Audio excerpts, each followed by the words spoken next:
అండి అందరికీ welcome back my channel అండి. ఏం లేదండి, ఇప్పుడు రానున్న రోజులు సమ్మర్లో తెలంగాణ ప్రభుత్వము ఏదో ఒక నోటిఫికేషన్ రిలీజ్ చేసే అవకాశాలు ఉన్నాయి కాబట్టి సో దాని పర్పస్లో 45 డేస్లో మన సిలబస్ని ఎలా కంప్లీట్ చేయాలి, టైమింగ్ ఒక డేని ఎలా ప్లాన్ చేసుకోవాలి అనేది నా ఆలోచన ప్రకారం నేను రాసినండి. ఒకసారి చూడండి. ఫస్ట్ మనం 4 గంటలకు లేవాలండి. 4 గంటలకు లేచి 4 నుంచి 4:30 వరకు కొంచెం ఫ్రెష్ అప్ అయ్యి కొంచెం ఎక్సర్సైజ్ చేసే అలవాటు ఉన్న వాళ్ళు ఎక్సర్సైజ్ చేసి కొంచెం వామప్స్ లాగా చేసుకొని 4:30కి స్టార్ట్ చేసినామంటే 4:30 to 6 AM వరకు 1.5 అవర్ టైం ఉంటుందండి. సో 1.5 అవర్ టైంలో మనము కాస్త సిలబస్ మీరు ఏది చదువుతారో దాని ప్రకారం ఒక 1.5 అవర్ అక్కడ చదువుకోవాలండి. తర్వాత 6 AM to 9:30 AM వరకు మనకి ఆడవాళ్ళకైతే కొంచెం హౌస్ వైఫ్ వాళ్ళకైతే పిల్లలు ఉంటారు, పిల్లలు స్కూల్కి వెళ్తారు కాబట్టి సో ఆ 3.5 అవర్స్లో పిల్లల్ని స్కూల్కి పంపించడం కానీ లేకపోతే ఇంకేదైనా వర్క్ ఉంటే ఆ 3.5 అవర్స్లో చేసుకొని మళ్ళీ 9:30కి స్టార్ట్ చేస్తే 9:30 to 1 o'clock వరకు 3.5 అవర్స్ ఉంటుందండి.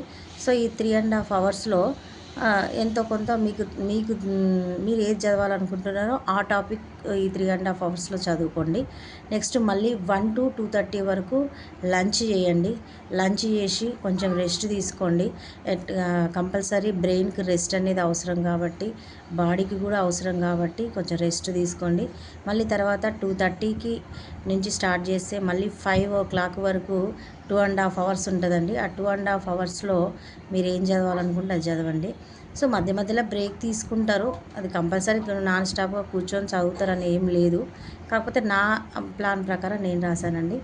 నెక్స్ట్ మళ్ళీ 5 to 6 పిల్లలు అయితే స్కూల్ నుంచి పిల్లలు ఉన్న వాళ్ళైతే స్కూల్ నుంచి పిల్లలు వస్తారు కాబట్టి కాస్త కూస్తో పని ఉంటుంది కాబట్టి సో ఆ 1 అవర్లో కొంచెం పని చేసుకొని మళ్ళీ 6 to 7 వరకు 1 అవర్ చదువుకొని 7 to 9 PM వరకు వంట చేయడము అది ఇది ఉంటుంది కదండి, ఏదో ఒక వర్క్ చేసి డిన్నర్ చేసుకోవాలండి. సో మళ్ళీ 9కి స్టార్ట్ చేస్తే 9 to 11 వరకు స్టడీ మొదలు పెడితే మళ్ళీ 2 అవర్స్ దొరుకుతుందండి అక్కడ.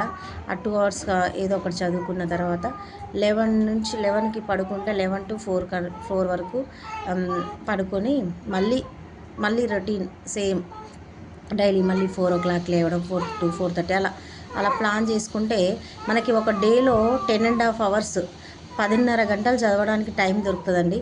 సరే 10.5 గంటల్లో అరగంట తీసేసినా లేదా గంట తీసేసినా మినిమం 8 గంటలు అయితే కంపల్సరీ దొరుకుతుందండి. సో ఇలా మీరు ప్లాన్ చేసుకుంటే మనకున్న సిలబస్ని ఇన్ టైంలో కంప్లీట్ చేసుకోవచ్చు.